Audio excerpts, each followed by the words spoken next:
Hola a todos y bienvenidos a The Deep Dive. Hoy nos sumergimos en un caso que conmocionó al mundo. Un misterio escalofriante, la historia de James Bulger. En 1993, en un centro comercial en Liverpool, James, un niño de 2 años, fue secuestrado y asesinado. Lo más impactante es que los responsables fueron 2 niños apenas de 10 años. Es casi imposible de procesar. ¿Cómo es posible que niños tan pequeños puedan cometer un acto así? Es un desafío sin duda. Pero a través de los artículos periodísticos, investigaciones y el material forense que me has compartido, podemos intentar entender un poco mejor este oscuro episodio. Empecemos por el principio. Imagínate el centro comercial New Strand en Bootle, Liverpool. Familias comprando, niños jugando. Un día normal. Y es aquí donde comienza nuestra historia. Sí, un día que se transformaría en pesadilla. Denise Bulger, la madre de James, estaba en la carnicería. Un momento de distracción, solo segundos, y James, que la esperaba en la puerta, desapareció. Y las cámaras de seguridad muestran algo terrible. 2 niños, John Venables y Robert Thompson, de 10 años, tomando de la mano a James y alejándolo de su madre. A plena luz del día, nadie vio nada. Nadie sospechó. Lo que siguió fue una búsqueda frenética. La policía, la comunidad, todos buscando a James. Una carrera contra el reloj. Y mientras tanto, los 2 niños, con James, se alejaban del centro comercial. Como si tuvieran un plan macabro. ¿Qué pasaba por sus mentes? Es la gran pregunta.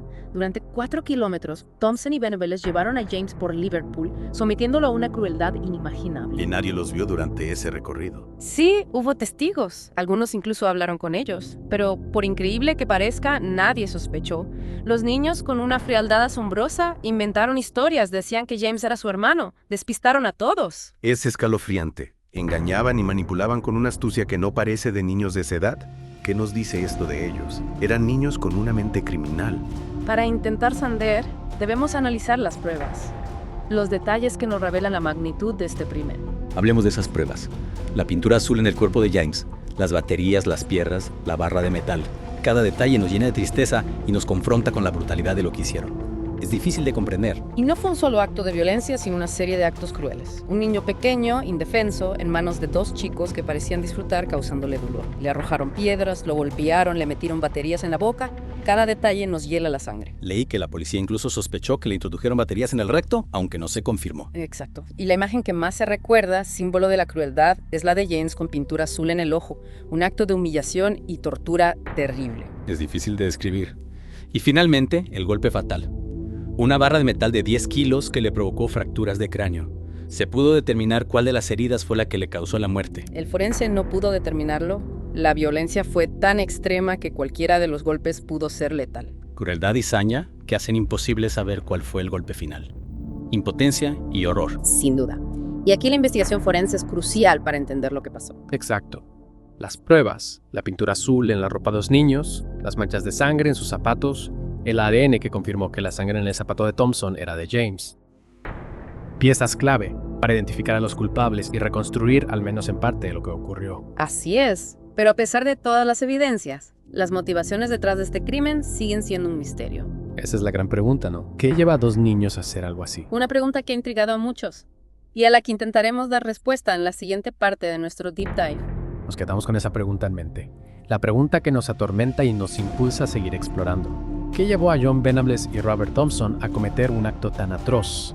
No se despeguen, que en la siguiente parte seguiremos adentrándonos en el misterio de James Bulger. Retomemos la pregunta que dejamos al final de la primera parte. ¿Qué llevó a 2 niños de 10 años a cometer un acto tan atroz? Es una pregunta que nos perturba, nos obliga a explorar los rincones más oscuros de la mente humana.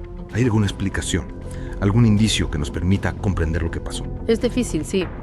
Pero al analizar las teorías que han surgido a lo largo de los años, podemos empezar a ver algunas posibles respuestas. Una hipótesis es la imitación de escenas de películas violentas. En esa época, películas como Chucky eran muy populares.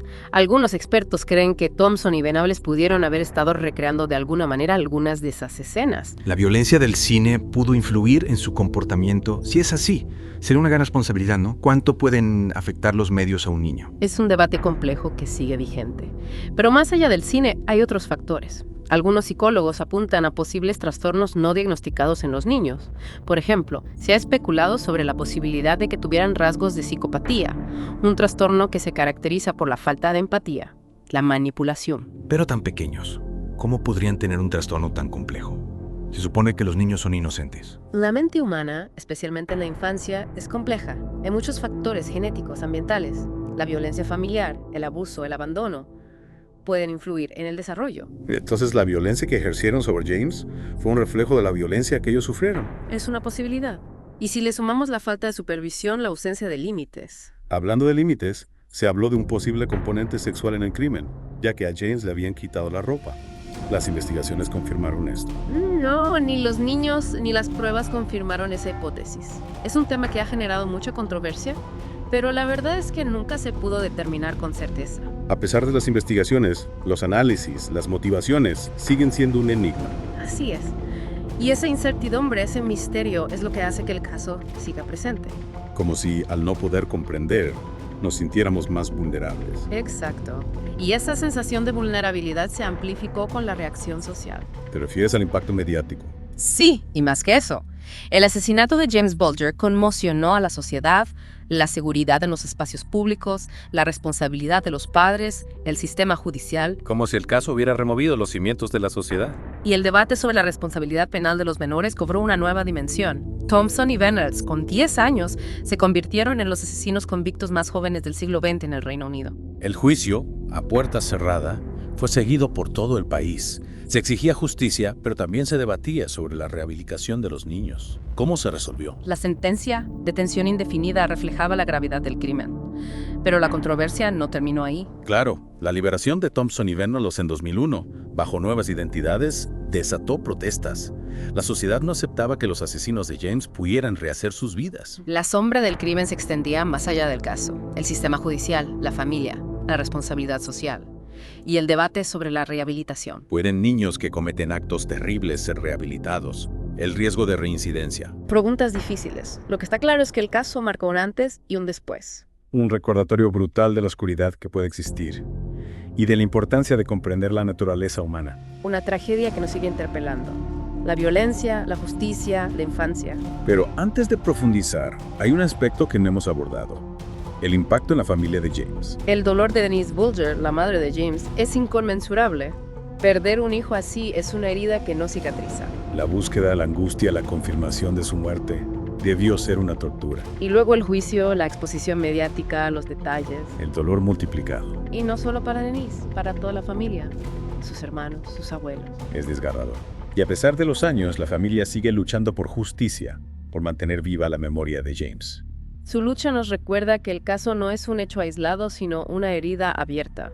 Una tragedia que nos interpela y nos obliga a proteger a los más vulnerables. Un recordatorio de que la oscuridad puede estar en cualquier lugar y que luchar por la justicia y la protección de la infancia es tarea de todos. En la siguiente parte, exploraremos las lecciones que podamos aprender del caso, las medidas para prevenir que se repita y las preguntas que aún quedan. En esta última parte me gustaría hablar sobre las consecuencias de este crimen. Más allá del dolor, ¿qué lecciones podemos sacar? ¿Qué se hizo para prevenir que se repita? El caso de James Bulger fue un punto de inflexión en la protección de la infancia. Se intensificó el debate sobre la violencia en los medios, se implementaron medidas de seguridad en espacios públicos y se revisaron los protocolos de actuación ante desapariciones. Recuerdo que se habló mucho de un registro de delincuentes sexuales. Se implementó. Sí, en 1997 se creó en el Reino Unido el Sex Offenders Register. Obliga a los condenados por delitos sexuales a registrarse con la policía, a informar de su domicilio y cualquier cambio. La policía usa esta información para gestionar el riesgo que representan. Una medida importante para prevenir. Pero volviendo a la rehabilitación, ¿crees que niños que cometen actos como el de James Bulger pueden reinsertarse en la sociedad? ¿Qué hay del riesgo de reincidencia? Es una pregunta difícil. No hay una respuesta única ni garantías. Lo que sí sabemos es que tras el caso, el sistema judicial británico ha desarrollado programas específicos para menores que cometen delitos graves, terapia, educación, apoyo psicológico, para ayudarles a entender la gravedad de sus actos, asumir la responsabilidad y reintegrarse en la sociedad. Se intenta la reinserción, pero minimizando el riesgo. ¿Y qué sabemos de John Venables y Robert Thompson? Algo sobre su evolución tras su liberación. Por seguridad, la información sobre ellos es confidencial, pero sabemos que Venables fue condenado 2 veces por posesión de pornografía infantil, lo que reabre el debate sobre la rehabilitación en casos así. Preocupante. Volvemos a la pregunta inicial. ¿Podemos comprender la mente de un niño que comete un acto tan atroz? maldad innata o circunstancias que llevan a la violencia. A pesar de los análisis, el misterio de la mente humana en la infancia sigue siendo un territorio inexplorado. El caso nos confronta con la complejidad del ser humano, la fragilidad de la inocencia y la necesidad de proteger a los más vulnerables. Una lección importante. La historia de James Bulger nos recuerda que la oscuridad puede estar en cualquier lugar y que la lucha por la justicia y la protección de la infancia es tarea de todos. Totalmente. Aunque no tengamos todas las respuestas, este deep dive nos ha acercado a la comprensión de un suceso que marcó un antes y un después. Un caso que nos invita a reflexionar sobre la violencia, la justicia y la infancia. De acuerdo. Y a ti, que nos escuchas, te invitamos a seguir reflexionando, a explorar las fuentes y a formarte tu propia opinión. Mantengamos viva la memoria de James Bulger y aprendamos de esta tragedia para construir un mundo más seguro para los niños. Una última reflexión. A pesar de la crudeza del caso, no perdamos la esperanza en la capacidad humana para el cambio, para la rehabilitación. Gracias por acompañarnos en este viaje a las profundidades del caso James Bulger. Esperamos que este Deep Dive te haya dado información valiosa, nuevas perspectivas y un renovado compromiso con la protección de la infancia. Hasta la próxima.